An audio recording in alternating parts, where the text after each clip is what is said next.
Matapos ang libing ni Andres, akmang wala akong lakas na dumalo. Ngunit kailangan. Para sa unang kaarawan ng pamangkin kong si Lucho. At doon, sa gitna ng handaan, ibinulgar ni Karina ang bombang sumabog sa aming angkan. Anak ni Andres si Lucho. At bilang mana, kukunin ko ang kalahati ng inyong 40 milyong bahay. Ipinakita pa niya ang isang testamento. Ah, ganoon ba?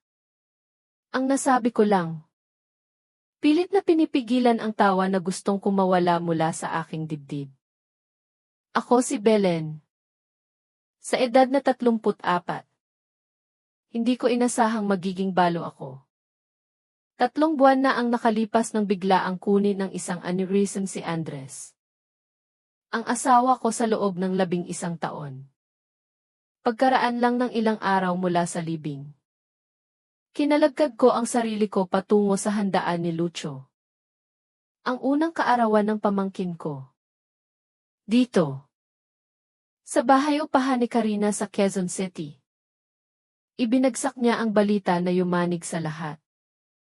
Ipinahayag niya na si Lucho ay anak pala ni Andres. At nagpakita ng isang will na umaangkin sa kalahati ng bahay namin sa Alabang. Ang hindi niya alam, at ang dahilan kung bakit ako natatawa, ay dahil imposible ang lahat ng sinasabi niya. Kung nakaranas ka na ng matinding dramang pampamilya, at alam mong ang dokumentasyon ang tanging kalasag mo, manatili ka. Dahil gusto mong malaman kung paano ko hinarap ang pagtataksil na ito. Nagkakilala kami ni Andres 12 taon na ang nakararaan. Sa isang charity auction para sa mga batang may cancer. Ako noon ay isang volunteer interior designer. Siya naman ay isang corporate attorney na may kinang sa mata. Napanalunan niya ang isang painting na matagal ko nang hinahangaan. Isang sikat ng araw sa Manila Bay. At walang alinlangan niya itong ibinigay sa akin. Ganoon si Andres, mapagmasid. Matulungin. At tapat. Agad akong nahulog sa kanya. Pagkatapos ng 8 buwan, nag-propose siya sa tapat mismo ng Manila Bay. Pagkatapos ng aming unang anibersaryo, binili namin ang bahay namin sa Alabang. Isang pangarap na 40 milyon. Dahil kakakampante lang niya sa firm at umaangat na rin ang design studio ko. Ang tanging kulang sa aming buhay ay ang aming anak. Sa loob ng maraming taon, sumailalim kami sa maraming pagsubok. 4 na rounds ng VE ang umubos sa aming ipon at nagpahina sa aming espiritu. Nangyari ang pinakahuling pagkabigo. At habang pauwi, mahigpit na hinawakan ni Andres ang kamay ko. Kahit tayo lang. At Belen. Sapat na. Sabi niya. At seryoso siya. Si Karina, ang nakababatang kapatid ko, ay palaging nasa gilid ng aming kaligayahan. 4 na taon ang tanda ko sa kanya. At siya ang wild child ng pamilya. Habang ako ay nagtatayo ng negosyo, palaging nag-aalala sa kanya ang aming nanay at tatay, na nagresulta sa palagian nilang pag-i-excuse sa kanya at pagtulong sa kanyang mga problema pinansyal. May ugat ng inggit si Karina. Kung may makamit ako, kailangan niyang higitan ako. Nang makilala ko si Andres, bigla siyang nag-interes sa mga law students. Nang bilhin namin ang bahay, nagreklamo siya tungkol sa apartment niya. Napanatili ko ang koneksyon namin dahil sabi ni Andres, siya ang nag-iisa mong kapatid. Importante ang pamilya. 2 taon na ang nakakaraan. Nagsimula si Karina na makipag-date kay Tino. Isang bartender na may mga tatoo. Noong nakaraang Pasko, inihayag niya ang pagbubuntis niya. Pagkatapos ng lahat ng pinagdaanan namin ni Andres, aksidente niyang nakamit ang matagal naming pinangarap. Pero itinulak ko pababa ang inggit. At tinanggap ko na maging pinakamahusay na tita para sa kanyang anak. Ipinanganak si Lucho. Malusog at bibo. Tumulong ako sa pag-aalaga. Minsan binabantayan ko siya buong gabi. Si Andres naman, umiiwas sa paglapit kay Lucho. Inakala ko noon na dahil iyon sa sakit ng aming pagkabaog. Dumating ang nakakagulat na Martes ng umaga. Nagreklamo si Andres ng matinding sakit ng ulo bago umalis. Namatay siya sa isang brain aneurysm sa opisina.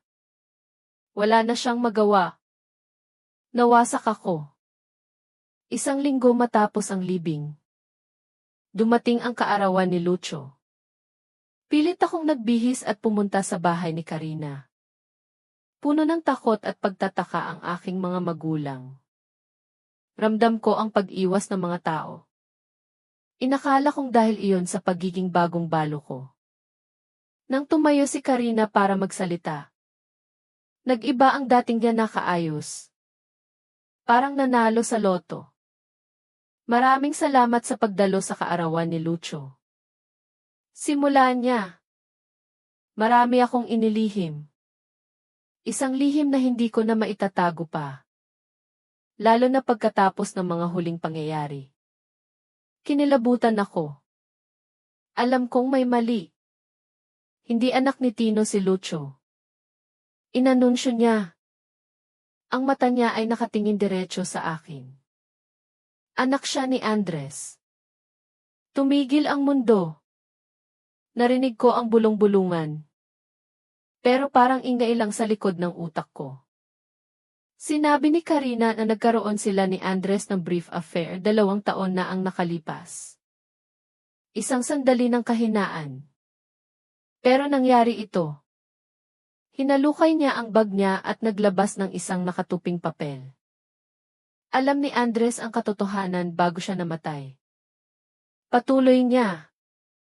In-update niya ang kanyang testamento. Gusto niyang siguraduhin na ang kanyang anak ay mayroong karapatan sa kalahati ng inyong 40 milyong bahay. Lahat ng mata nakatingin sa akin. Puno ng awa at katingahan. Pero doon, sa gitna ng aking matinding pighati, nakaramdam ako ng kakaibang ngiti.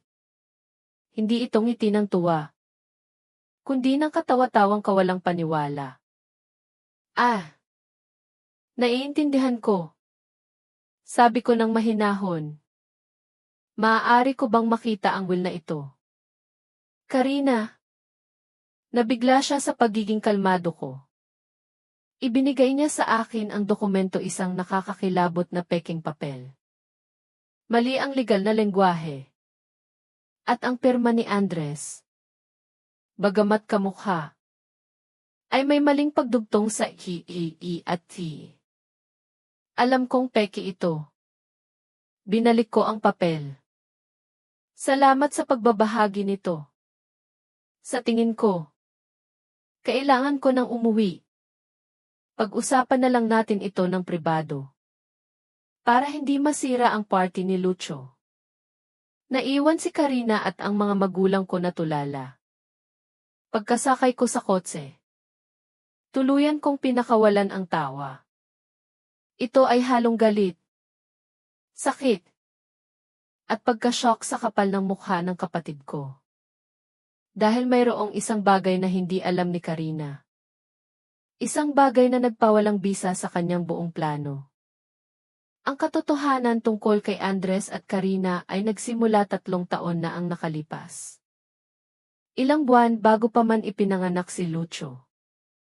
Sa isang hapunan, habang nasa tawag ako sa kliyente, sinubukan si Karina na akitin si Andres.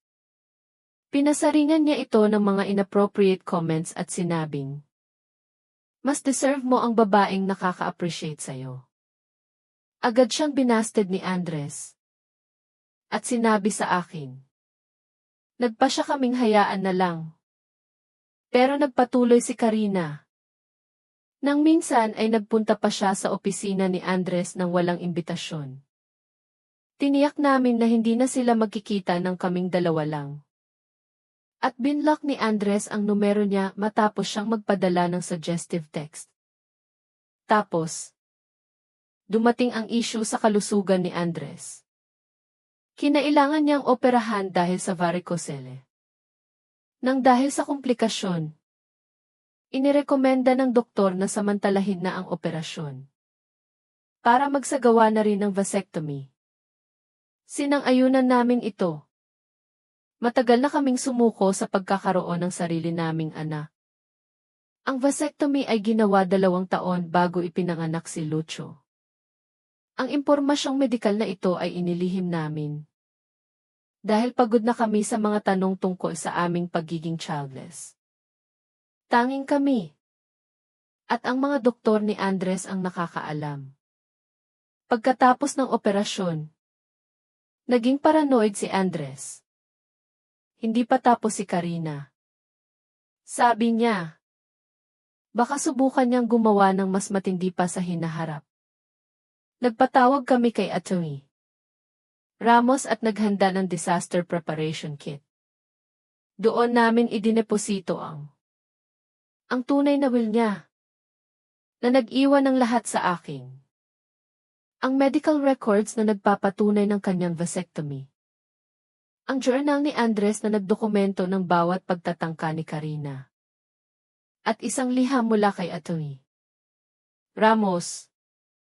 Pag-alis ko sa bangko, bitbit ang folder ng katotohanan. Nakita ko ang nakasulat na sulat ni Andres sa ibaba. Aking mahal na Belen. Kung binabasa mo ito, nangyari ang pinakamasama. At ginamit ni Karina ang kawalan ko. Gamitin mo ang mga dokumentong ito upang protektahan ang sarili mo.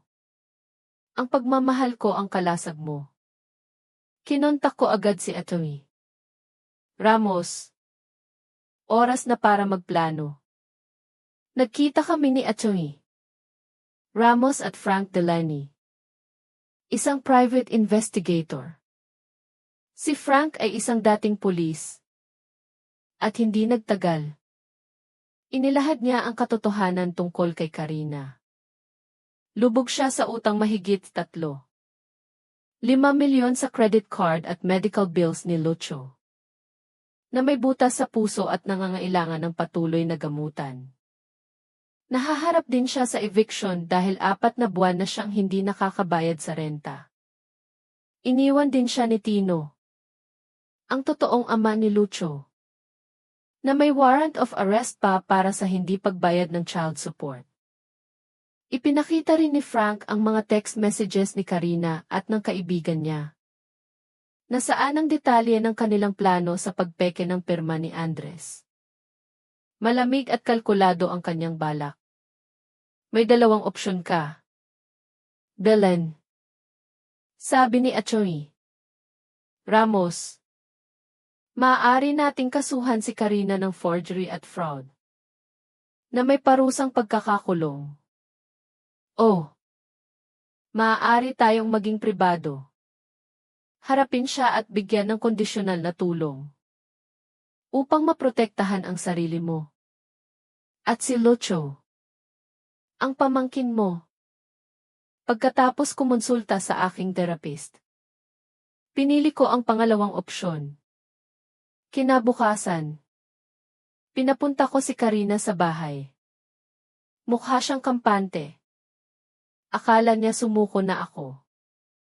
Bago natin pag-usapan ang mana. Sabi ko, gusto kong i-record ang usapan natin. Para may legal na kopya tayo. Pumayag siya. Hinarap niya ako ng isang well-rehearsed na kwento tungkol sa supposed affair nila ni Andres. At kung gaano siya kalungkot na nasira namin ang pagsasama namin. Nakinig ako. Tahimik. Pagkatapos, nagtanong ako ng mga detalyeng alam lang ng tunay na asawa. Anong side ng kama ang gusto niya? Anong in-order niya sa room service? Maaari bang i-describe mo ang hotel room? Karina. Nagsimula siyang mag-alinlangan. Ang kanyang mga sagot ay nagiging magulo. Ano nang silbi niyan? Tanong niya. Galit na. Si Lucio ay anak ni Andres. At may testamento siya. Sa totoo lang. Karina. Sabi ko. Inilabas ang mga dokumento. Ang dalawang pahayag na iyan ay parehong kasinungalingan. Inilapag ko ang medical records. Ang asawa ko ay sumailalim sa vasectomy 2 taon bago ipinanganak si Lucio. Imposibleng siya ang ama. Iyan ay pinatunayan ng kanyang doktor. Handang tumestigo. Namutla si Karina. Kinakabahan niyang hinawakan ang mga papel. Peke yan. Sigaw niya. Hindi. Sabi ko. At inilabas ko ang tunay na will ni Andres. Ito ang tunay na testamento. Ito ang ginawa sa harap ni Atty. Ramos. Ang testamento mo ay peke. Isang felony ang paggawa ng peking legal na dokumento. Karina. Maaari kang makulong ng hanggang 5 taon. Pagkatapos kong ilapag ang lahat ng journal. Ang text messages ng krimen. Ang report ni Frank. Umupo siya. Nabalutan ng takot. Hindi nagtagal. Hindi na ang peke niyang iyak ang lumabas. Kundi ang tunay na pagluha. Hindi ko alam ang gagawin. Sabi niya. Humihikbi. Mawawalan na ako ng bahay. Iniwan kami ni Tino. May sakit sa puso si Lucio. Akala ko ito lang ang paraan para makakuha ako ng I-400. 000 mula sa iyo. Kaya nagdesisyon ka na sirain ang reputasyon ng asawa ko at ang alaala ng aming pagmamahalan? Tanong ko. Ang boses ko ay matigas. Naiinggit ako. Sigaw niya. Ang kanyang lungkot ay naging galit. Mayroon ka na ng lahat. Bahay. Negosyo. Respeto. Ako. Utang. Eviction. At batang may sakit. Hindi kita tinulungan para sa sarili mo. Karina. Sagot ko. Tinulungan kita para kay Lucio. Mahal ko ang pamangkin ko. At ayaw kong mapunta siya sa kalye. At mahal ko ang asawa ko. Hindi ko hahayaang masira ang alaala niya. Inilahad ko ang aking ultimatum. Sasabihin mo ang katotohanan sa lahat ng pamilya. Hihingi ka ng tawad sa publiko. Tatanggapin mo ang financial at psychological counseling. Magpapatatag ka ng trabaho. Magtatatag ako ng trust fund para kay Lucio, para sa medical at education, kapalit ng hindi ko pagsasampa ng kaso. Hindi ko deserve ang tulong mo. Bulong niya. Tama ka. Sabi ko. Pero deserve ni Lucio ang kaligtasan. Sumang-ayon si Karina. Kinabukasan. Ipinatawag ko ang nanay at tatay para sa isang hapunan. Tense ang hangin. Ang nanay ko. Nagdala ng lasag na. Pilit na ginagawa ang papel ng mapagpatawad na ina. Kahit hindi niya alam ang detalye. Sa hapagkainan. Pinagsalita ko si Karina. Sa harap nila. Inamin niya ang lahat, ang pagsisinungaling. Ang pagpeke ng testamento. At ang desperasyon. Bakit mo ginawa iyan? Alam mo ba kung anong ginawa mo kay Belen? Galit na tanong ni tatay. Wala akong choice. Paliwanag ni Karina. Habang nag-iba ang tingin ni nanay mula sa pagkabigla tungo sa awa. Bakit hindi ka lumapit sa amin? Tanong ni nanay. Hindi niyo ako mabibigyan ng i-400. 000. Nay. Sagot niya nang walang pag-iimbot. Pamilya kami. Kailangan nating magtulungan. Pagpupumilit ni nanay sa akin. Pamilya rin ako. Mariin kong sabi. Namatayan ako ng asawa. At pagkatapos, kailangan kong ipagtanggol ang dangal niya laban sa pagtataksil na inimbento ng sarili kong kapatid. Pero kailangan niya ng tulong. At si Lucho. Ang pagiging pamilya ay hindi nangangahulugang pagpapaubaya sa pang-aabuso. Nanay. Sagot ko. Ang ginawa ni Karina ay pang-aabuso. Sinubukan niyang samantalahin ang pinakamahinang sandali ng buhay ko. Iyan ay may kahihinatnan. Kahit sa pamilya. Doon. Nagulat ako nang umayon si Karina sa akin. Tama si Ate Belen. Palagi ninyo akong kinukupkop sa lahat ng masamang desisyon ko. Kaya akala ko, maaari akong gumawa ng kahit anong gusto ko nang walang parusa. Ipinaliwanag ko ang mga kondisyon ng tulong ko. Humingi ako ng isang bagay mula sa kanila. Kailangan kong ihinto ninyo ang enabling kay Karina. Wala nang bailouts. Kailangan niyang tumayo sa sarili niyang mga paa. Susuportahan ko si Lucho dahil pamangkin ko siya. Pero hindi na kami magiging malapit ni Karina. Tumahimik ang lahat. Sa pag-alis ni Karina, nag-iwan siya ng isang huling, tahimik na paghingi ng tawad. Patawarin mo ako. At Belen. Naiinggit ako sa iyo sa buong buhay ko. Hindi ako naging kapatid na karapat-dapat sa iyo. Alam ko.